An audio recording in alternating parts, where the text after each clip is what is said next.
মরিচ চাষে ঘুরে দাঁড়িয়েছে উত্তরের কৃষকরা। এই বিষয়ে বিস্তারিত জানাতে আমাদের সঙ্গে যুক্ত হচ্ছেন সহকর্মী রেজাউল করিম মানিক। যাব তার কাছে। মানিক, মরিচের তো ফলন ভালো হয়েছে, দাম কেমন পাচ্ছেন কৃষকরা?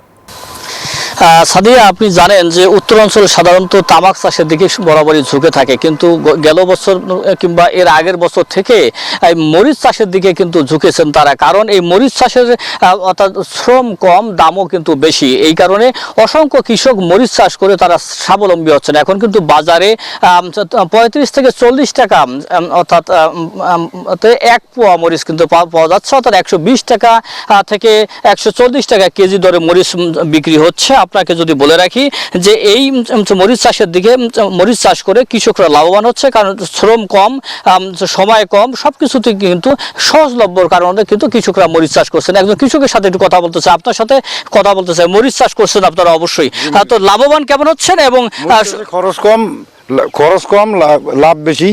আর তামাক চাষ করতাম, তামাক চাষে কোনো লাভ নাই। তামাক চাষ বাদ দিয়েছি, 2-4 বিঘা করে করছিলাম। এখন মরিচ চাষ করতেছি, মরিচ চাষে মোটামুটি লাভজনক। অসংখ্য ধন্যবাদ। একজন কৃষক বলছিলেন যে মরিচ চাষে কিন্তু সময় কম লাগে এবং অল্প খরচে কিন্তু অধিক মুনাফা হয় মরিচ চাষে। এই কারণে কিন্তু তারা কৃষকরা মরিচ চাষের দিকে ঝুঁকছেন। এই ছিল আমার কাছে সর্বশেষ খবর। সাদিয়া, মানিক, ধন্যবাদ আপনাকে। প্রতি সপ্তাহে সর্বোচ্চবার বিকাশ পেমেন্টে 50 জন হবেন পেমেন্ট চ্যাম্পিয়ন। জিতে নিন টিভি সহ আকর্ষণীয় সব প্রাইজ।